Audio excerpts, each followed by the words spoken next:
Welcome to Lead Today with me, Kalyna. Let's talk leadership.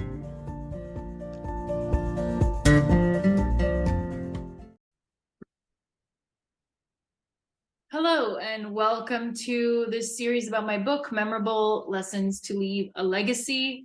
We are continuing along. If you're new to the series, a big welcome. We're in part 3 of the book, chapter 19 on authenticity. If you've continued along, great.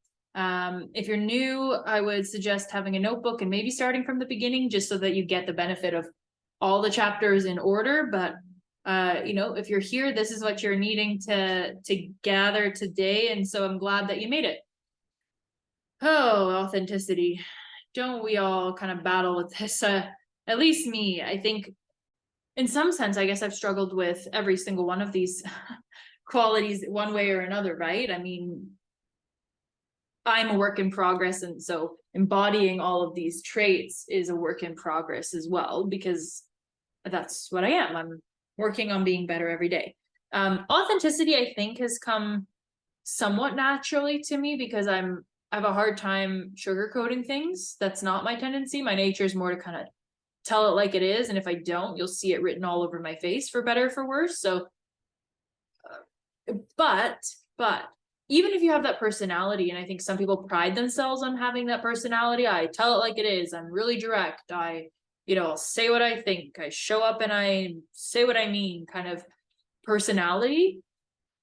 I think the honest truth there is that a lot of that is a bit of a defense mechanism or a protection, in some sense. Not because you're hiding something to be misleading or to be deceptive, but because that sort of hard-handed approach or kind of confident persona, while needed and necessary and can be truly authentic, I think there's a part of it that's protecting the vulnerable part of us, which we all have parts. I mean, we have all kinds of emotions and things that we've been through or done, thoughts, ideas that feel vulnerable. They feel raw, or potentially like if we let them out, they'll hurt us. And so I think not everything needs to be said. Not everything needs to be public. Clearly, there's a reason why some things stay in your thoughts and other things you share with close people. And, there's sort of circles, if you think of it, right? Like some things stay in your mind, some things are shared with your closest, partner or closest people in your life. Then you've got friends, then you've got acquaintances. Like there's kind of circles of intimacy, let's say, that you let into different life events and that walk with you along your journey. So I don't think authenticity necessarily means you've got to share everything with everyone. That's not authenticity. For me, what I've learned authenticity is about whatever degree of intimacy you have with someone, you're being true to yourself in that, let's say, circle or in that level of connection. So authenticity means truthfulness to some degree, right? But it doesn't mean intimacy. It means something being real, something being truthful. And so you can be truthful without sharing your entire thought, your entire soul. And this is why authenticity is a bit messy, which we get into in the book, because what's authentic and what's hiding, what's truthful and what's being kind or thoughtful, you don't have to share everything you think, right? If it's hurtful to someone. So what is that line? How do you walk the line of authenticity? I think discernment is one skill that's from chapter 15. Empathy is another one from chapter 16 that help you to kind of walk this line of authenticity. In terms of the book, why did I put it in there? Well, because you've got to solve your problem for your people and serve your people in an authentic way, in a truthful way, which is realistic, which is thoughtful, which is expressing freely and clearly what it is that you need to say, given the context. So that's kind of the disclaimer of, okay, the context matters. So I'm not here telling you just be authentic, say everything you think, and that's the aim, and that's the gold standard. No, it's not. I think that's a lie. I think that we share our true selves based on the context, and you are the only one that can decide, okay, am I being in integrity and authentic within the context, within the situation? Because our environment changes how we need to behave and who we need to be. And that's such an important part of authenticity that I think somehow it's like, oh yeah, authentic means truthful. And so you've got to be down to earth and kind of a tell it like it is, or fully divulging person to be authentic. And I don't think that's the case. I think you need to be in alignment with your energy. I think you need to be in alignment with who you are. And who you are is, it does change based on the context of the situation. And you could say, no, I'm the same in every situation. And I like to pride myself, and I like to think that, okay, I'm authentic in the sense that the way I'm talking to you is how I would talk if I was on the phone with my mom right now, or on the phone with my husband or a friend. Like, I'm talking to you how I talk. I'm giving it to you straight how I would say things. But there is a certain level of, okay, but I need to be mindful of my words, because this is going to be on the public record forever. So there's a different level of consideration than if I'm just in the backyard in the pool with, with a friend kind of saying whatever. But is it? And so so is it different? And I think that's a big thing to think about, which I've kind of mulled over. Are you being different behind closed doors? Are you on your best behavior in public? And if that might be a good thing. So rather than vilifying people being on their best behavior in public, what I'm kind of getting at here is, no, be on your best behavior in public, but hey, be on your best behavior in your marriage.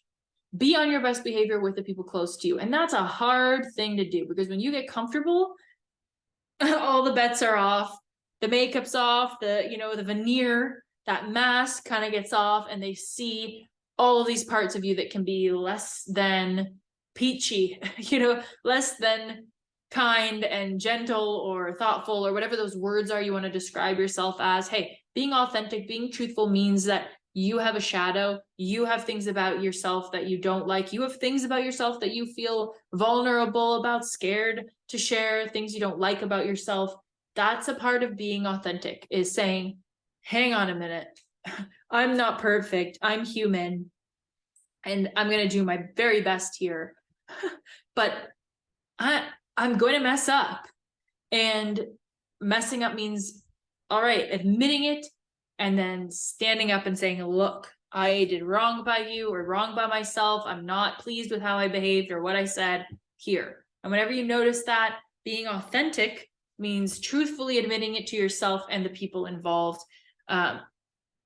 or not. So if somebody comes at you and says, you messed up here, this, and this, if you take a hard look at yourself and you say, you know what, I don't agree, and you authentically, and so this is where the internal barometer, right? You authentically say, no, I stood true to my values. I stood true to who I am. This is what I believe. If you don't agree, I can listen and hear your opinion, but I don't have to agree with it. And this is what mine is. And authenticity is mixed in with, I think, all the other chapters.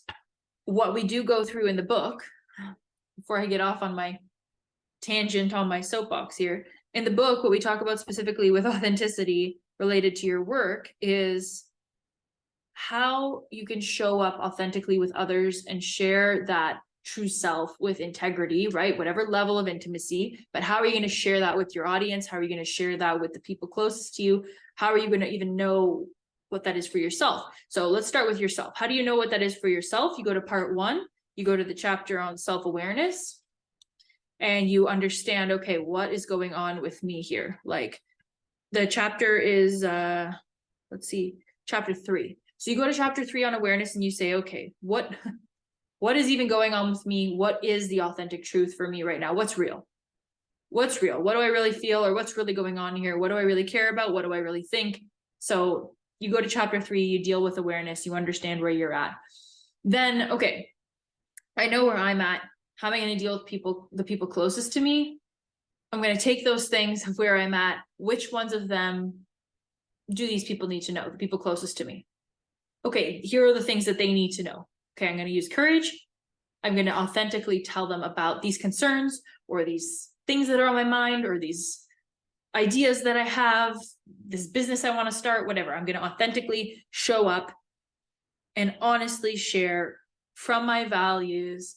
Here's what I'm thinking, or here's what's important to me. Then when it comes to your business, you want to authentically promise things to your people, right? And authentically means being truthful, as we've noted, and being truthful about what you offer is, again, standing in integrity, which we talked about in the chapter on service, the last episode. So you're in integrity, and then you're truthful. You say, look, here's what I can deliver. Here's what I can't. Here's what I can offer you.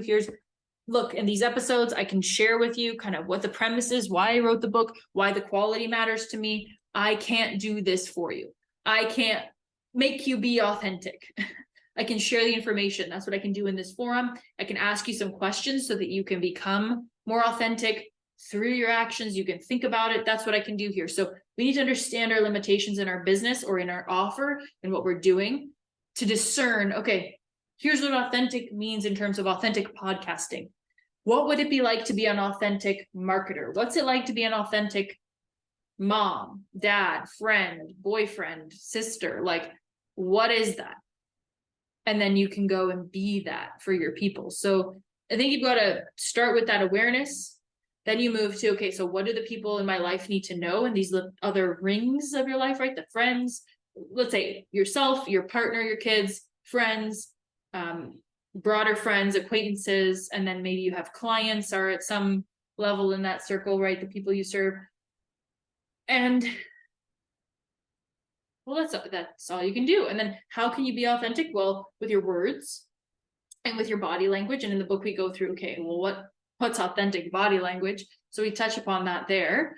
But really, right, you can be authentic in your thoughts and you can be authentic in your actions. And when those two things are congruent, when they align, so the things you say and the things you do match up, that's authenticity. That's integrity. Integrity is similar. I think that's kind of when you follow through on what you say you'll do. Authenticity is, okay, it's truthful, it's real, it's, this book is a book, and it's, you know, it really is what I say it is.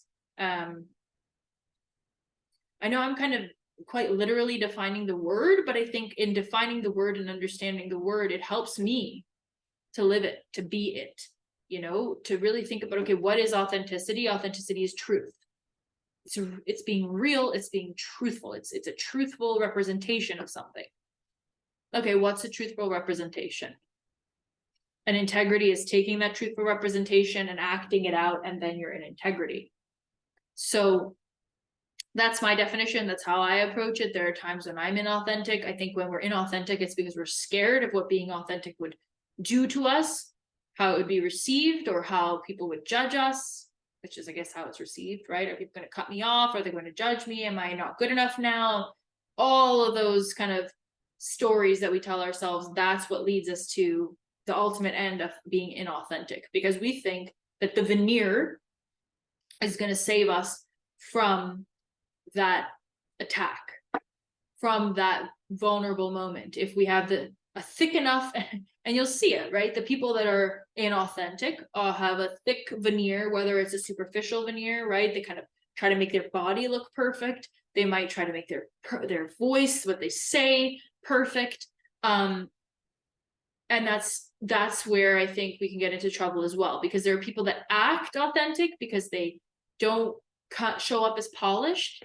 But it's not just showing up. So you can show up polished in your body. You can show up polished in your words, right? You think of someone that's really slick, really charismatic. You can kind of it feels slimy. It feels sleazy. Okay, you're not kind of, you have a goal here, and your goal is going to supersede any value or connection you're going to create with me. You're just kind of going for your goal. And I get that. You know, if you're trying to sell, here's my intention. I want to sell you this book, right? So I have an intent. I would love for you to read this. But I can also have that and hold that in the present moment of, okay, there's this book that I'd like to share with you, and say, okay, but how can I provide value within the context of the book right now to you? So I can authentically say, look, yes, I want you to buy it, and here's what I think you'll gather. Here's who I think the book is for. Here's why I wrote this chapter. Here's who I think it'll serve. Here's the truth about what I think I can help you with from this chapter or from this book as a whole. I think it can help you go from uncertain about your legacy, feeling like you don't have meaning through your work, feeling like you're just working a job or kind of getting through the day or the week. I think I can help you go, and I've helped people go from that to I'm really doing mission-driven work. I know I'm contributing to a cause that really matters. I care about what I'm doing every day. That's what I want for people. I want people to wake up and feel like there's no alternative to this. This is what I'm meant to be doing. This is what I'm here for, because you are here to do something. And that's the truth of this. The truth of this is that's what I want for you. That's what this book can do for you. That's what I hope this series is helping you to do. And so being authentic is saying, okay, what am I here to do? Maybe you go to chapter 2 on purpose, chapter 3 on awareness to understand that. And then you authentically share that with the world. And you do that through what you say, your actions, what you write, if you have a website or some kind of copy, right? But it's mainly how you behave. Part 3 of this book is about impact, and that's about how you behave in the world. So behave in truth. That's authenticity. Behave in truth. Your thoughts about a topic, behave in concordance with that. That's authenticity, right? Authenticity is me saying, okay, yes, there's a book. I want you to buy the book. That's authentic. Yes, I would love for you to get this book. That's authentic. It's also truthful for me to want to give you value in this episode right now as it stands. Both things are true at the same time. But if I only focus on this energy and try to veil the energy of me sharing about my book with pretend value, that's when they're not congruent, when the thoughts or my aim is not congruent with what I'm saying and doing, then it's not in integrity, and then it's not authentic because it's not truthful. But if I lay it out, if I bring something into the light, if I shine the light and say, I worked really hard on this book, I would love you to buy it because I think it will help you if you're somebody looking to really find meaning through your work, and if you're willing to answer some tough questions that I pose within the book, then yes, my aim of wanting to share this book with you and what I'm saying, they match up. They're in alignment with each other. And so you feel that. And that's why I think one of the words, when I do any kind of talks, any speeches that I've done at universities or companies, workshops, whatever, whenever I do a talk, I think the biggest feedback I get is, oh, you're so authentic. You're so relatable. Those are like the 2 words you get: authentic, relatable. And I think it's because I show up with really being willing to share what's on my heart for the context of the situation. So when I spoke at a high school, I talked about bullying, and I gave my truth about bullying, my true experience of being at an all-girls school and how that was hard for me and how I didn't feel like I fit in. That was my truth of that situation. When I share about building a business, I'm the first one to share how, I haven't made it easy for myself, and I've definitely wrestled against it. And what I've learned allows me to actually enjoy it is to make it into a game. That's the truth. The truth of business is that when I take it too seriously, when I'm rigid, when I am pushing for results, it doesn't feel good. When I make it into a game with levels that's fun and I can do the game at my own pace, the game changes completely. It turns into a game, and then the stakes are completely different and the whole experience is different. So that's my truth in business. So the more I can communicate with you, with my people, with my clients, my truth of how I see things, the more that also people come back to me and say, yeah, this is what I've experienced. So if I'm willing to go first and say, hey, this is the struggle, this is the challenge, this is the strategy that works, here's a way you can think about it to switch your thinking, I found that people resonate with that because I'm showing up with service from the last episode, and I'm layering it with the truth about what I'm thinking. So not only how can I help you, which is service, I'm showing up with a way that's in integrity with my thoughts. So actions, thoughts in integrity equals authenticity because it's truthful. It's alignment of thoughts and actions. When there's a misalignment or disalignment with actions and thoughts, that's when you're inauthentic. That's when the wires get crossed. Or when you're trying to put on the veneer to be perfect, and there are layers and layers and layers of not just makeup and fake physical traits, but also the words you're saying, the things you're saying are not what you truthfully believe. That's inauthentic. And so you're creating these layers of distance between who you truly are, your heart, who you really are, what you really believe, what you really stand for, your values, and what you're portraying to the world. So the idea is you don't have to tell everybody every single thought in your head. but let's reduce the veneer so that what we do choose to share with the world is real, is authentic, is you in your form, in your energy, and the way that you can show up that's different from anyone else. This is different from how anyone else could say this. Some people might be able to say it more succinctly or in a more academic fashion or more nonchalant. I mean, everyone will have a different way to talk about authenticity. This is my way of talking about authenticity. And my hope is that it's helped you to think about it in a new way and potentially aim toward and embody it more in your life. So where can you reduce the veneer, and what do you truthfully want to share with the world? Because you don't need a veneer if what you share is truthful. Then you don't need the buffer. Then it's, look, this is the truth. This is what I'm willing to tell you.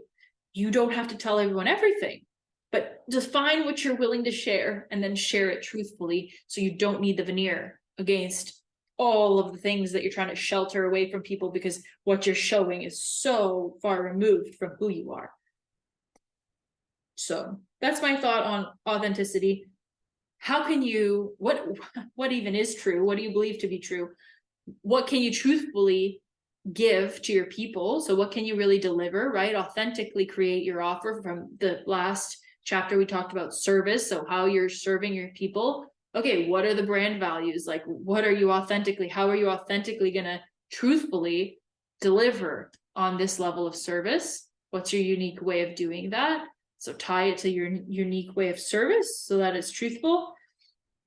And then I think another one here is, and you'll get this in the book, is we talk about your marketing mix. So how you're going to go about sharing with the world about your offer. That's marketing. Marketing is, okay, here's what I do.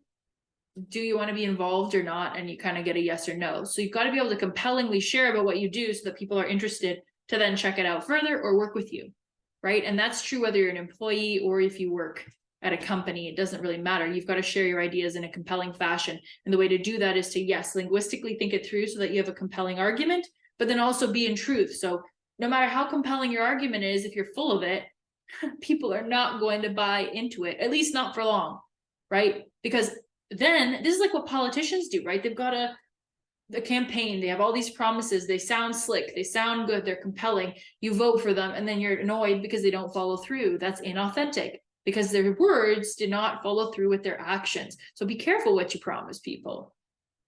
A good reminder for any politicians listening to this, if any, but be careful what you promise. Because broken promises, people hold on to that for sure. And I've broken promises, and it's not a good place to be at.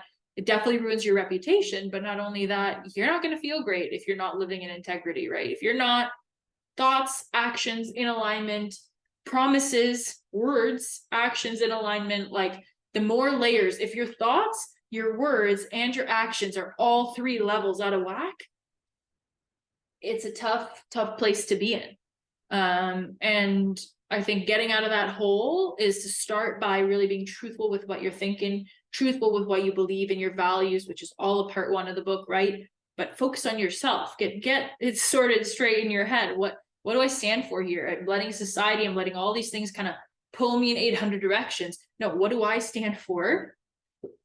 And then, okay, am I speaking in alignment with what I stand for or not?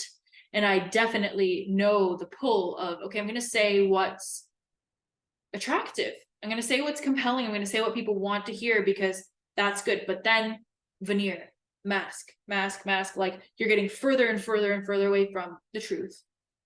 The more you say what you think people want to hear, you're adding those layers away from you.